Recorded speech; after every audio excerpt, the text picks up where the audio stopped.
l'écologie est-elle de gauche ou de droite? Si cette question était sur toutes les lèvres il y a quelques semaines, c'est parce que l'écologie est un thème particulièrement débattu en ce moment. Aujourd'hui, c'est l'écologie de droite qui se fait une place dans le débat public.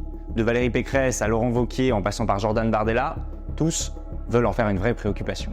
Mais cette écologie de droite fait face à des obstacles en lien avec le secteur agricole et notamment l'élevage. Les jalons qui régissent ce secteur, posés dans les années 60, sont désormais regroupés sous le nom Loi d'orientation agricole. Ces lois ont mis en avant une agriculture intensive, mécanisée et rationalisée, orientée sur les résultats et les profits et non sur les méthodes. Mais ces méthodes sont aujourd'hui critiquées, voire désavouées. Car beaucoup d'éleveurs sont victimes de ces modes de production homogénéisés et multiplient les actions au coup de poing pour faire entendre leur sentiment d'abandon vis-à-vis du reste de la société. Problème majeur, ces modes de production sont néfastes pour l'environnement. Aujourd'hui, 75% des terres agricoles dans le monde sont consacrées à l'élevage de bétail, ce qui provoque accaparement de certaines ressources, pollution des sols et des eaux et déforestation. Sans oublier que l'élevage représente environ 14% des émissions de gaz à effet de serre dans le monde, soit autant que le secteur des transports. Et avec tout ça, on n'a pas encore parlé de conditions animales. Alors concilier tous ces enjeux de sécurité alimentaire, revenus dignes pour ceux qui vivent des produits de la terre, environnement et conditions animales, c'est devenu un casse-tête. C'est ce dont on a parlé avec notre invité du jour, l'eurodéputé Benoît Biteau.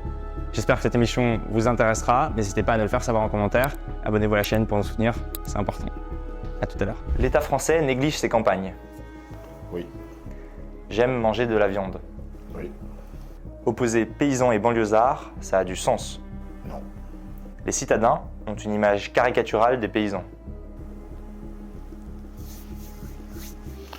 Je dirais non. L'écologie de droite, c'est crédible. Non. L'agriculture industrielle est la seule solution pour nourrir tout le monde en France. Absolument pas. Non. Les députés européens ont vraiment du pouvoir. Oui. Tuer l'une de ces bêtes est toujours une déchirure pour un éleveur. Oui. On reconnaît trop peu l'apport à la société des éleveurs et agriculteurs. Oui. L'Union européenne bénéficie aux agriculteurs français. Non. La crise de l'eau est l'un des plus grands défis du pays. Oui. Il faut faire une pause dans la réglementation environnementale. Non. Éleveur est un beau métier. Oui.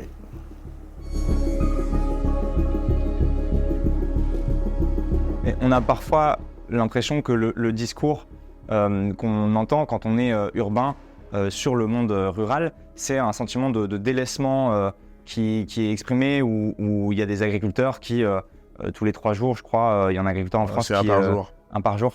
Un par jour qui met fin à ses jours, des revenus qui sont de quelques centaines d'euros et parfois une difficulté à entretenir son exploitation ou à vivre de son travail. Pourquoi ce sentiment d'abandon ou cet abandon réel? Aujourd'hui, si on a une très grande partie du monde agricole qui est en souffrance, c'est la responsabilité sont les politiques publiques. Je donne un exemple très simple. La politique agricole commune, qui est le principal outil d'accompagnement de l'agriculture, distribue les aides à l'agriculture de la manière suivante, par unité de surface, et donc plus on a d'hectares, plus on a d'aides. Le mécanisme, il est facile à comprendre. 80% de l'enveloppe publique de la politique agricole commune est captée que par 20% des agriculteurs.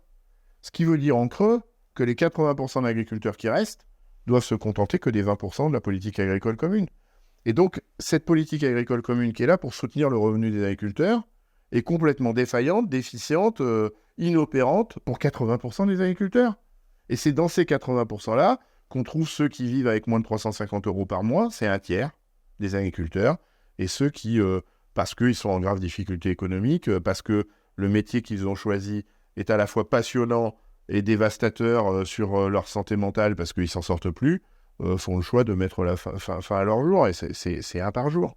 C'est un par jour. C'est de loin la profession la plus impactée en proportion par le choix du suicide. Et là, les politiques publiques sont grandement responsables. Et c'est 350 € par jour. Par mois. Pardon, c'est 350 € par mois, évidemment. Comment on s'en sort avec ça? Ah ben, ça, je vous pose la question. Comment on s'en sort avec 350 € par mois? C'est-à-dire que c'est là le sujet qui est complètement incohérent. C'est-à-dire que c'est quand même un métier, une activité dont le rôle principal, c'est de produire l'alimentation. Et ces gens-là, avec 350 € par mois, sont eux-mêmes en difficulté pour se nourrir. Enfin, on en est là, quoi. Donc, c'est juste désastreux. Et pour des heures de travail qui sont absolument incroyables. Ça, c'est sur le monde agricole. Sur le monde rural, de manière générale, est-ce qu'il y a une fracture avec le monde urbain? Est-ce que les services publics, c'est aussi un problème sur lesquels on ne se penche pas assez? On continue de penser que la bonne façon de développer l'économie de notre pays, c'est de se tourner vers des centres urbains, avec tout ce que ça provoque de désastres, d'étalement des grandes villes sur notamment les espaces agricoles. C'est-à-dire qu'on consomme des espaces qui peuvent être des espaces agricoles pour continuer l'étalement urbain. Alors que quand on regarde le monde rural, on assiste très souvent à des désertifications et des logements qui sont disponibles, que personne ne veut occuper, tout simplement parce qu'on a complètement délaissé les services de proximité en monde rural. C'est la poste qui disparaît, c'est les services bancaires, c'est les espaces de culture, c'est les écoles pour les jeunes. Et donc, du coup, il y a les ingrédients pour créer un tissu social favorable n'y sont plus. Mais la faute à qui? C'est que les consommateurs vous préfèrent aller dans des grands centres commerciaux en dehors périurbains et autour desquels s'agglomère une vie qui est en fait pas la vie d'un petit centre-ville. C'est quoi le... Non, c'est que les politiques publiques, encore une fois, sont responsables du fait qu'on n'a pas soutenu le développement rural. Aujourd'hui, il y a plein de gens qui aspirent au retour à la ruralité, à la campagne. On l'a vu pendant la crise de Covid. Combien de gens se sont dit, ont découvert que finalement, la vie en ruralité, c'était plutôt sympa. Et donc, on a bien vu, sauf que les conditions sont plus réunies pour que ces zones-là soient attractives. C'est ça qui est dramatique. Est-ce que le problème, c'est que le monde politique, disons national, et puis le monde des médias sont très centralisés dans la capitale française? Il faudrait quoi? Plus de représentation, par exemple à l'Assemblée nationale, des paysans ou du monde agricole? Ça voudrait dire qu'il faudrait modifier le découpage des circonscriptions électorales, qui est basé sur la population. Mais en vérité, un député, il est là pour représenter effectivement des citoyens. Donc c'est toujours difficile, mais c'est pas parce qu'on est issu d'une circonscription urbaine qu'on ne peut pas avoir une vision un peu plus objective, un peu plus réaliste du développement rural. Enfin, moi, encore une fois, je n'arrive pas à opposer les deux. Et elle n'est pas aujourd'hui cette vision? Non, alors il y a des gens qui sont vraiment déconnectés des enjeux de la ruralité, c'est évident. Et en Europe, à l'échelon européen, est-ce qu'on a du pouvoir pour agir? En l'occurrence, sur ce sujet-là, oui, puisque la première politique publique européenne, qui représente plus du tiers du budget total de l'Union européenne, c'est la politique agricole commune. Et la politique agricole commune, c'est bien sûr le soutien aux agriculteurs, mais c'est aussi le développement rural. Et donc, la création de crèches, ça peut être oui, ça. c'est le développement rural dans sa globalité. Et donc, tout l'investissement qu'on peut mettre dans des infrastructures qui participent au développement durable, c'est le rôle de cette politique agricole commune. Donc, bien sûr, c'est un levier. Encore faut-il que les majorités à Bruxelles, ou en tout cas au Parlement européen, soient tournées vers une vision moderne de ce que peut être la ruralité, qui soit pas engoncée dans les vieux schémas qui font qu'on n'a pas les bonnes réponses aujourd'hui. C'est amusant parce que quand on pense aux vieux schémas, traditionnellement, on se disait c'est le labour, disons quelque chose qui n'est pas mécanisé, qui n'est pas moderne. Et j'ai l'impression qu'aujourd'hui, on change ce discours vers en fait, ce vieux schéma, c'est ce monde d'agriculture extensive, industrielle, qui productiviste, et on passe vers quelque chose qui est... Pour moi, c'est le vieux schéma parce que j'ai envie qu'il disparaisse. C'est-à-dire que cette agriculture dont les scientifiques nous éclairent aujourd'hui sur les désastres qu'elle provoque, sur les enjeux pour lesquels on a rendez-vous avec l'histoire, le climat, la biodiversité, la santé, c'est mon triptyque, climat, biodiversité, santé, même si le sujet de l'agriculture, c'est l'alimentation, mais on pourra développer. C'est précisément en préservant le climat, la biodiversité et la santé qu'on trouvera la souveraineté alimentaire demain. Et donc, oui, pour moi, c'est le vieux schéma, parce que c'est le schéma que j'ai envie de voir disparaître. C'est-à-dire que ce schéma qui est aussi impactant et qui coûte aussi cher financièrement, mais aussi socialement à l'ensemble de nos concitoyens, doit disparaître. Et donc, j'espère que c'est le vieux schéma, définitivement. Ouais. On travaille comment à ça pour faire changer ça? Qu'est-ce qu'il faut changer? On doit changer les politiques publiques pour que tout ça s'arrête. Les politiques publiques, d'abord par la politique agricole commune, j'en ai déjà parlé, c'est-à-dire que nous, ce qu'on propose, c'est de sortir de cette politique agricole commune qui distribue des aides par unité de surface, qui fait que c'est les seules grosses structures qui sont les plus polluantes, qui touchent toutes les aides, et les autres continuent de regarder passer le train. Ça, c'est le premier constat. Et le deuxième constat de la politique agricole commune telle qu'elle est conçue aujourd'hui, c'est qu'il n'y a pas suffisamment de conditionnalité pour enclencher une bifurcation des pratiques agricoles. C'est-à-dire qu'on continue de perfuser sans conditionnalité les pratiques qui sont les plus désastreuses pour climat, biodiversité et santé. Donc c'est ça qu'il faut qu'on change. Ça, c'est le premier volet. Et ce qu'on propose, c'est très simple, c'est de sortir des aides par unité de surface et soutenir par unité de main-d'œuvre, c'est-à-dire que le mécanisme est très simple à comprendre aussi. L'agriculteur qui arrive et qui crée son emploi valide une première brique d'aide parce qu'il a créé un emploi, le sien. Et ensuite, s'il crée de l'emploi salarié ou associé, autant de briques s'empilent qu'il crée d'emplois. Et donc, plus on a de personnes présentes sur la structure, plus on est aidé. Ce qui veut dire très concrètement qu'un maraîcher qui a 7-8 hectares, 10 salariés, touche 10 fois plus d'aide que le gros céréalier qui est tout seul avec son gros fent au milieu de ses 500 hectares. 10 fois plus. Et c'est précisément quand on crée de la main-d'œuvre qu'on s'éloigne de pratiques agricoles qui utilisent des pesticides, des engrais de synthèse. Et on peut amplifier le phénomène en disant, eh bien, ceux qui ont des pratiques agricoles qui sont respectueuses du climat, de la biodiversité et de la santé, on va les rémunérer. On ne parle plus de subventions, on ne parle plus de situations où les agriculteurs ont parfois l'impression d'être des assistés. On les rémunère parce qu'ils prennent soin de l'intérêt commun. Ils prennent soin du climat, de la biodiversité et de la santé, et donc on les rémunère pour ça. Et parce qu'on les rémunère, ils vont pouvoir mettre en marché les produits de bonne qualité, issus de l'agriculture biologique par exemple, à des tarifs qui seront accessibles à tous les budgets.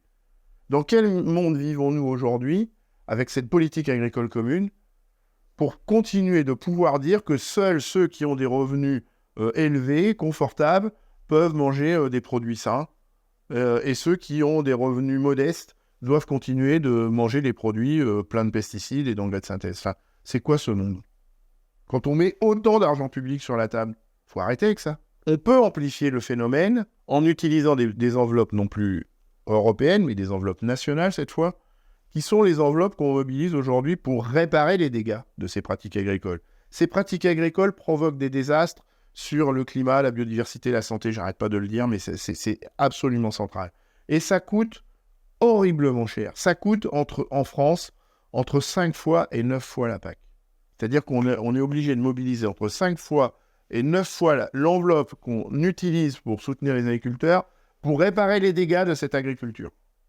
Eh bien, si on avait un peu d'audace et de courage politique, on attraperait cette enveloppe qui existe sans rajouter un centime de fiscalité et on arrête de l'utiliser pour des solutions curatives dont on aura toujours besoin tant qu'on ne changera pas les causes de ce pourquoi on a besoin de ces politiques curatives. Et on les engage dans l'accompagnement d'une transition agricole où là, on rémunère le paysan. Et là, je termine juste sur un principe qui est fondamental. Et à partir de là, on peut pratiquer le principe pollueur-payeur. C'est-à-dire qu'avant de mettre en marché un produit agricole pour lequel, jusque-là, c'est des politiques publiques, donc de l'argent public qui répare les dégâts de ces pratiques agricoles, eh bien, on dit aux agriculteurs, vous voulez mettre ce produit-là en marché, vous avez utilisé tel pesticide, tel engrais de synthèse, ça coûte tant pour réparer les dégâts de ces pratiques-là, vous devez l'adosser au produit que vous allez mettre en marché.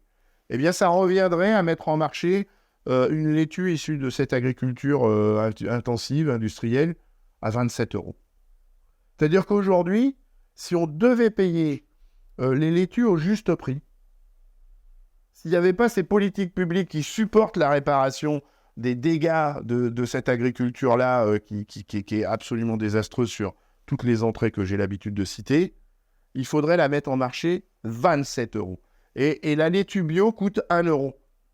Donc vous voyez bien qu'il y a une distorsion de concurrence là. Et que si on soutenait aussi fortement le développement d'une agriculture respectueuse du climat, de la santé et de la biodiversité, seuls les produits issus de l'agriculture biologique seraient accessibles à toutes les bourses. Est-ce qu'on peut mordre la main qui nous a nourris, dans le sens où, et au premier degré, la PAC, elle a été pensée d'abord pour permettre une offre, pour augmenter la production agricole européenne depuis les années 60 jusqu'aux années 90, où on rémunérait le volume de production. Alors après, on a eu trop d'offres, on a modifié cette PAC, on est passé à un volume justement, une rémunération, une subvention par unité de surface. Mais est-ce qu'on peut 92. critiquer cette PAC? Alors aujourd'hui, on peut vouloir la modifier, mais est-ce qu'on peut la critiquer dans le sens où elle a peut-être permis de nourrir une population croissante en Europe et en demande croissante. Mon propos, c'est pas de chercher des responsables, des coupables à la situation dans laquelle on est. C'est pas de remettre en cause l'histoire. Mon père était dans ce modèle-là, et effectivement, au moment où ils ont adhéré à ce système très mécanisé, très dépendant des pesticides, des engrais de synthèse, enfin des substances de synthèse globalement, c'était magique, ça effaçait la pénibilité du travail, ça produisait beaucoup. Et moi, mon propos, c'est pas de remettre ça en cause. La question que je pose aujourd'hui, elle est très simple. Est-ce qu'à la lumière de la connaissance dont on dispose aujourd'hui, et il y a 2 niveaux de connaissance, sur la dangerosité de ces pratiques-là, est-ce qu'on continue comme ça, en regardant droit dans les yeux les générations futures, en leur disant, vous savez pas, on va continuer de dévaster le climat, la biodiversité et votre santé, mais c'est pas grave, on est obligé de continuer comme ça parce que sans ça, on ne sait pas produire de la nourriture, et c'est comme ça qu'on a fait depuis 60 ans, donc il n'y a pas de raison qu'on renonce. Le second biais, il est de taille. C'est qu'aujourd'hui, en pratiquant l'agroécologie, on produit autant que ceux qui produisent sans pesticides. Donc à qui profite le crime ? À qui profite le crime de ces politiques publiques ? Alors qu'on sait produire autant, je répète, on sait produire autant grâce à la connaissance d'une science qui s'appelle l'agronomie, qu'on a versée dans l'agroécologie, qui permet, sans avoir recours aux pesticides, aux engrais de synthèse et aux semences certifiées et à l'eau d'irrigation, de produire autant. Donc pourquoi est-ce qu'on continue comme ça ? Qui a intérêt à produire comme ça ? C'est ça qui m'intéresse, moi. Et c'est quoi alors ? C'est les lobbies pourquoi ? Mais bien sûr que c'est les lobbies. C'est ceux qui produisent des pesticides, c'est ceux qui produisent des semences certifiées, c'est ceux qui vendent de l'irrigation, c'est ceux qui vendent des engrais. Enfin, regardez ce qui s'est passé sur fond de crise en Ukraine. Les grandes firmes qui vendent des engrais ont fait des super profits. Ils ont réussi à négocier un régime dérogatoire pour ne pas être concernés par les taxes sur les super profits. Donc ils n'en payent pas alors qu'ils en font. Et parce que le gaz était cher et que les engrais de synthèse, par exemple, sont très dépendants du gaz, donc il y a eu une corrélation du prix des engrais de synthèse avec le cours du gaz, qu'en 2 ans, les engrais de synthèse, le prix a été multiplié par 5. Ils ont réussi à négocier avec la Commission européenne des aides pour continuer à produire des engrais de synthèse accessibles aux agriculteurs. C'est-à-dire qu'ils n'ont pas payé les taxes sur les super profits et ils ont tapé dans la caisse des taxes sur les super profits pour qu'on les aide pour mettre en marché des engrais de synthèse. Alors que quand on pratique l'agroécologie, on n'en a pas besoin. Il y a quand même un problème, non ? Et on fait ça avec l'argent public. Est-ce que c'est ça, servir l'intérêt commun ? Et ce discours-là, que vous portez au Parlement européen avec le groupe des Verts, c'est un discours à quoi est-ce qu'on oppose quels arguments on oppose à ça ? C'est-à-dire, si on fait un exercice où là vous pensez contre vous-même ou alors vous reprenez le discours de vos opposants, pourquoi est-ce que ça, c'est pas entendu ? Ou pourquoi est-ce que ça évolue pas ? Parce qu'ils n'arrivent pas à intégrer les données objectives. C'est triste à dire. Ils préfèrent... Sur la production ? Sur la quantité ? Bien sûr, ils continuent de dire que l'agroécologie, c'est affamer la planète. Ils continuent de dire que l'agroécologie, c'est faire crever de faim les agriculteurs eux-mêmes parce qu'ils n'auront pas suffisamment de revenus. Alors que toutes les données objectives qui sont... Lesquelles ? Sur quoi vous vous basez pour ça ? Toutes les données scientifiques. Olivier de Schutter, par exemple, le rapporteur spécial à l'agriculture et à l'alimentation à l'ONU, a compilé des milliers d'études scientifiques qui dit que la seule façon d'atteindre la souveraineté alimentaire dans la durée, c'est l'agroécologie. Qui explique que les pratiques agroécologiques les plus abouties, qui n'ont pas recours aux pesticides et aux engrais de synthèse, qui prônent la fertilité des sols, la préservation de la fertilité des sols, est la seule qui va permettre de retrouver d'abord dans les pays du Sud leur souveraineté alimentaire, mais aussi d'arrêter le dégât, le désastre dans les pays du Nord sur la dégradation de la biodiversité, du climat et de la santé. Donc les études existent. Et puis il y a quand même une autre dimension. On parlait tout à l'heure du lien ruraux-urbain. C'est que les attentes sociétales sont là quand même. C'est-à-dire que moi, quand je regarde les initiatives citoyennes européennes, une initiative citoyenne européenne, c'est une pétition qui a une dimension réglementaire, qui exige qu'en moins d'un an, il y ait plus d'1 million d'Européens qui la signent et qui soient issus d'au moins 6 États membres. Depuis que ce dispositif existe, il y a eu 7 ICE qui ont abouti, qui ont pris une dimension officielle, réglementaire, 7. Sur 7, 4 parle d'agriculture, d'alimentation 4 sur 7. C'est dire si le sujet est très présent, si le sujet inquiète, si le sujet est prégnant dans la société. Les 2 dernières sont la fin de l'élevage en cage, donc la prise en compte du bien-être animal, et la dernière s'appelle « Sauvons les abeilles, sauvons les paysans », c'est-à-dire une ICE qui intègre que c'est en préservant la biodiversité qu'on va préserver les paysans. C'est une ICE qui dit très clairement « sans nature, il n'y a pas de nourriture ». Donc ça, on doit quand même l'entendre. Quand on est sur une activité économique qui mobilise plus du tiers du budget total de l'Union européenne, combien de temps est-ce qu'on va piétiner les attentes sociétales avec autant d'argent public sur la table pour soutenir cette activité-là? Moi, c'est une question très claire que je pose. Et donc, les arguments de mes détracteurs sont des arguments qui ne s'appuient que sur les éléments de langage des lobbies, qui continuent de jouer avec les peurs, du style sans pesticides, on va affamer la planète, sans engrais de synthèse, on va affamer la planète, c'est des pratiques agricoles qui permettent la meilleure rémunération des paysans, alors que c'est tout le contraire, la vérité. Alors l'écologie de droite, donc c'est pas crédible. L'idée, il y a parfois même cette idée qui est portée par, j'avais entendu, je crois, Marion Maréchal Le Pen, cette personnalité d'extrême droite, dire il y a une écologie, un localisme. Enfin, la vraie écologie, c'est préserver cette souveraineté sur le terroir, etc.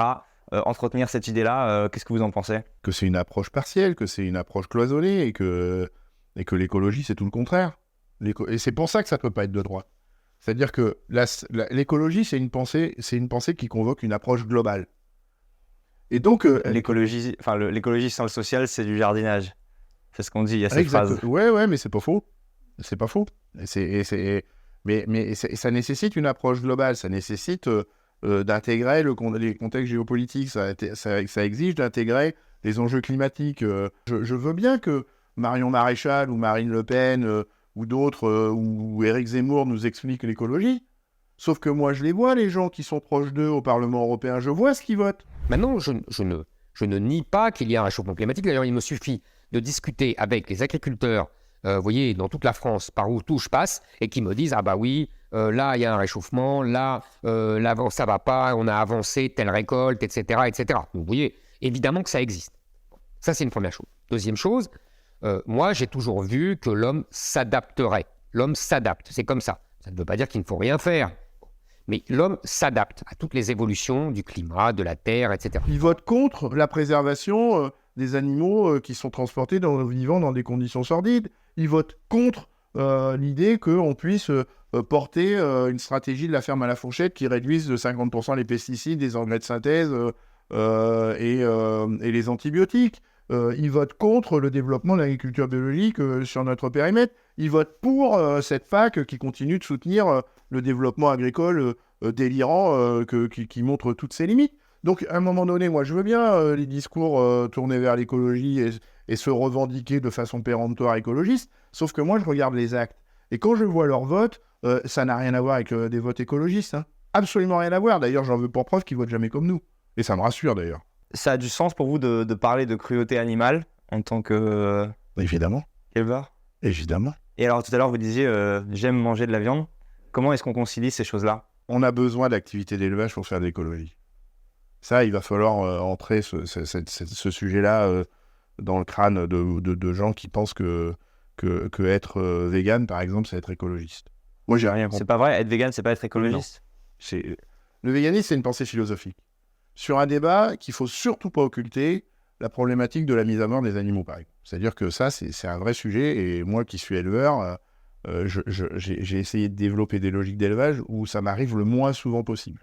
Quand on aura résolu le problème des animaux d'élevage, si on arrive un jour, ce que je doute, à ne plus les tuer, on essaiera de faire un autre modèle d'agriculture pour épargner le plus de vie. C'est le côté volontaire qui te dérange dedans? Bah oui, bien sûr, un cochon, on va le faire naître volontairement pour l'élever, le mutiler, parce que, bon, je ne vais pas rentrer dans les détails, mais on mutile les animaux, on les élève pour au final les tuer. Mais moi, je pratique des modalités d'élevage où la mise à mort, c'est vraiment quelque chose d'exceptionnel.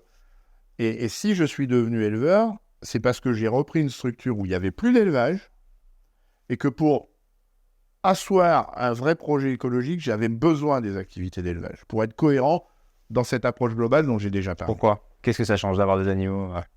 Parce que sur l'espace sur lequel j'évolue, qui est un espace naturel, moi je fais pâturer mes animaux sur une réserve naturelle, la vocation de cet espace-là n'est pas autre que d'héberger des prairies.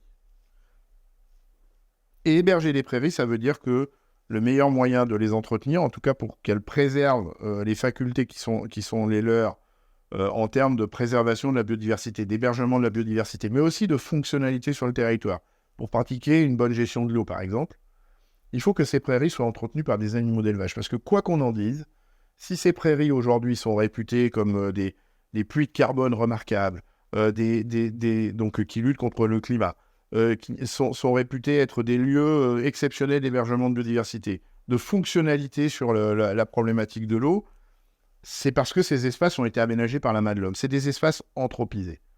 Et tout ce que fait l'homme n'est pas mauvais, et en l'occurrence sur ces espaces anthropisés, on a créé des espaces absolument remarquables qui remplissent ces fonctionnalités de gestion de l'eau, d'hébergement de biodiversité, de lutte contre le changement climatique. Et ces espaces-là, pour qu'ils continuent de jouer ces rôles-là, doivent être entretenus par des activités d'élevage, par des herbivores domestiques. Certains me disent, mais on peut imaginer des logiques de réensauvagement. Sauf que sur ces zones anthropisées, si on est sur des logiques de réensauvagement, c'est-à-dire où on laisse les animaux sauvages réinvestir les lieux, on perd les fonctionnalités que je viens de citer. C'est-à-dire qu'on est moins efficace en termes de séquestration de gaz à effet de serre. On est moins efficace en termes d'émergement de la biodiversité. On est moins efficace en fonctionnalité hydraulique. C'est-à-dire qu'on perd sur tous les tableaux. Si on est efficace sur ces enjeux-là, c'est parce qu'il y a des animaux d'élevage domestiques. Après, moi, j'ai essayé de développer des activités d'élevage où je suis pas du tout dans des logiques industrielles, où les animaux vivent 365 jours dans des prairies, dehors. Et vous les élevez pour des produits laitiers? Vous élevez quel type Produits de... laitiers, produits carnés, les deux.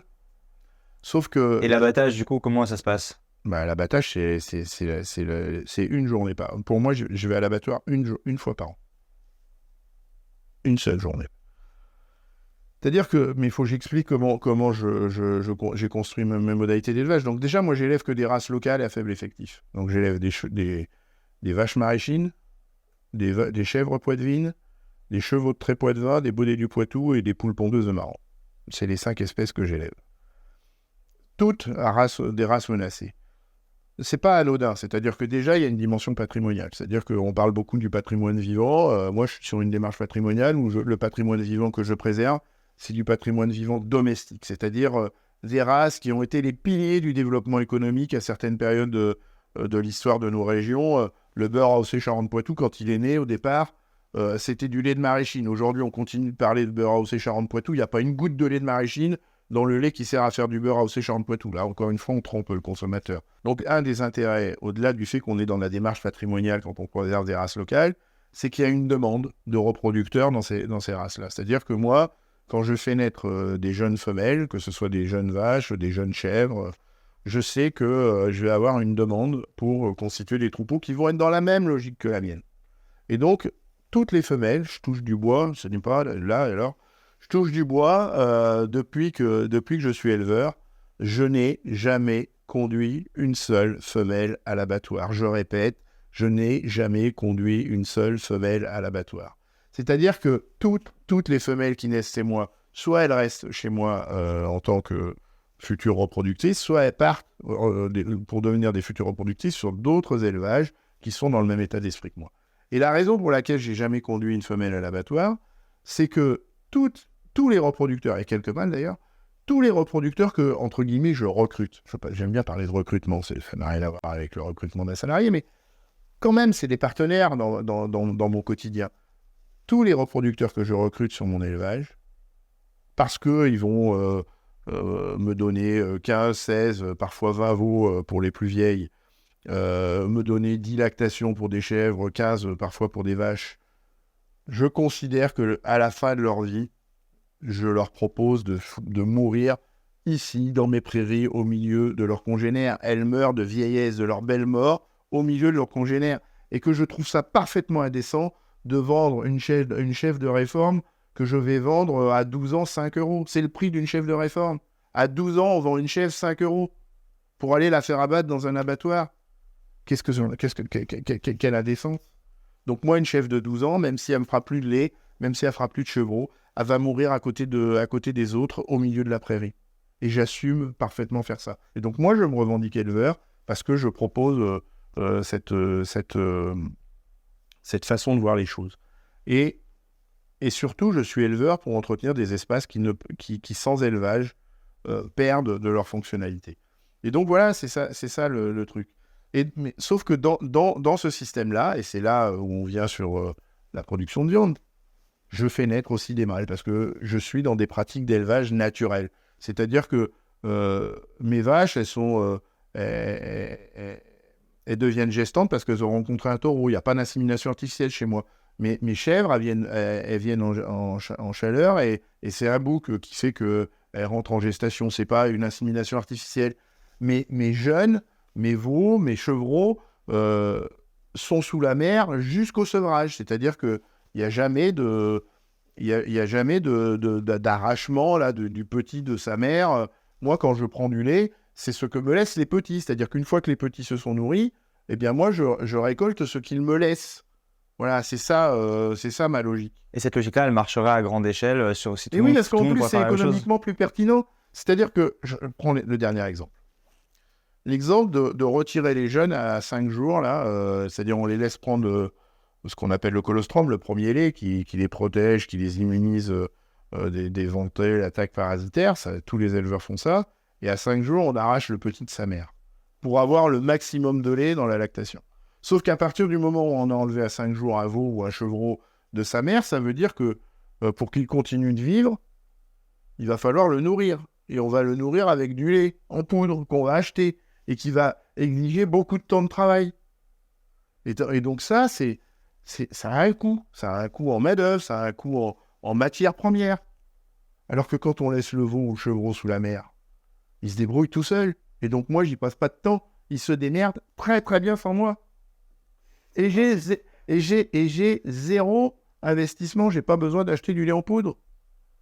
Et finalement, la rentabilité de cette pratique-là, parce que j'utilise la nature finalement, je laisse faire la nature, c'est aussi pertinent économiquement parlant. On a parfois l'impression que le discours écologiste vise à réduire à sa portion congrue la consommation et donc aussi la production de viande parce que on sait qu'il y a une empreinte carbone associée à 1 kilo de bœuf consommé et une certaine consommation de litres d'eau, etc. Donc on sait qu'on mange trop de viande. On est d'accord là-dessus. Alors, donc on mange trop de viande, mais il ne faut pas tomber dans un puritanisme non plus qui viserait à effacer ce rapport aux animaux et aux autres animaux. Il y a plusieurs choses dans la question. Je suis sur des pratiques d'élevage qui télescopent complètement l'idée reçue que quand on fait de l'élevage, on participe au changement climatique. Et ça a été étudié, c'est-à-dire qu'il y a eu des études très, très poussées sur ma structure qui font la démonstration que mon élevage, non seulement ne participe pas à accélérer le changement climatique, mais qu'il l'atténue parce qu'il entretient des espaces qui sont très efficaces en séquestration de gaz à effet de serre. Parce que mes animaux ne sont pas renfermés 365 jours par an dans des bâtiments qui bouffent du maïs et du soja, avec du maïs qui participe au changement climatique, avec du soja qui participe au changement climatique et qui exige beaucoup d'eau pour produire du maïs, pour produire du soja, le cercle vicieux complet. Donc cet élevage-là, et ça m'amène sur la deuxième entrée, cet élevage-là, que moi j'appelle d'industriel, que j'appelle concentrationnaire, il faut lutter contre cet élevage-là sans concession. Parce qu'il participe à l'effondrement du climat, il participe à l'effondrement de la biodiversité et il participe à dégrader notre santé. Donc pour toutes ces raisons-là, il faut lutter sans concession contre cet élevage-là. Pour autant, c'est pas parce qu'on doit lutter contre cet élevage-là, qui en revanche est très majoritaire, c'est-à-dire qu'il va falloir faire disparaître cet élevage-là, qui est très majoritaire, et donc il va falloir le faire disparaître, et donc la lutte va être raide. Mais on doit être sans concession sur cet élevage-là. Sans concession. Et encore moins mettre de l'argent public.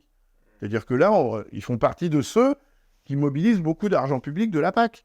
Et moi, je dis ça à mes collègues élus, d'ailleurs, au Parlement européen, ou mes collègues agriculteurs, d'ailleurs, qui disent « Ouais, mais tu veux nous faire disparaître et tout ça ». J'ai dit « Mais vous êtes des entrepreneurs, vous vous revendiquez entrepreneurs ». C'est ça qu'ils me disent. Et je dis « Mais quand on est entrepreneur, on assume ses choix d'entreprise. C'est-à-dire que Vous voulez continuer d'utiliser des pesticides, des engrais de synthèse, de l'eau d'irrigation, vous voulez continuer d'élever des animaux dans des situations sordides? C'est votre choix d'entreprise. Mais nous, élus, garants de l'intérêt commun, garants de politiques publiques qui servent l'intérêt commun, on peut vous dire aussi, on ne vous suit plus. Et donc, si on arrête de perfuser ces logiques-là, et c'est d'ailleurs ce qui les tient à la tête hors de l'eau, ils vont disparaître. Et donc, moi, ma lutte, et c'est pour ça aussi que je fais de la politique, c'est de lutter sans concession contre l'élevage industriel. Il faut arrêter tout ça. Et donc, quand on aura lutté contre l'élevage industriel, que ce soit pour la production de lait, de viande, ou d'œufs, ou de volaille, et de cochons, parce que je mets tout ça dans le paquet, il va falloir faire le constat qu'il faut qu'on en mange beaucoup moins. En revanche, et c'est là où moi j'apporte une nuance, ceux qui réclament sans discernement l'abolition de toute forme d'élevage font fausse route.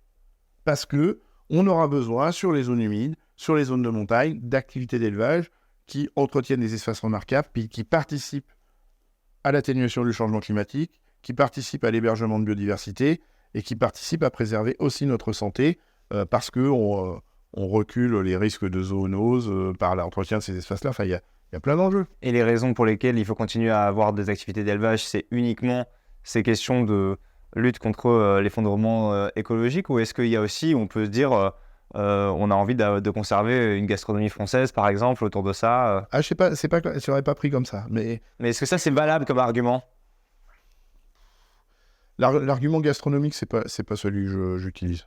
En revanche, moi, l'argument que j'aime bien, et ça me replace dans mon rôle d'éleveur, c'est que, y compris quand on est agriculteur et qu'on est éleveur, la relation aux animaux, ça, c'est un vrai sujet.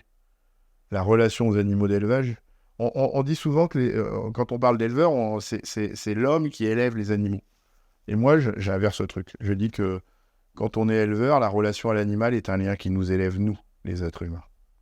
Et donc, je pense que se couper de ça, c'est-à-dire abolir toute forme d'élevage et renoncer à ce lien aux animaux qui nous élèvent, nous les êtres humains, serait une grave erreur. C'est la fin de cette émission, on espère qu'elle vous aura plu. N'hésitez pas à nous le faire savoir en commentaire et à nous dire ce qu'elle vous a inspiré. Et surtout, abonnez-vous à la chaîne, ça nous soutient.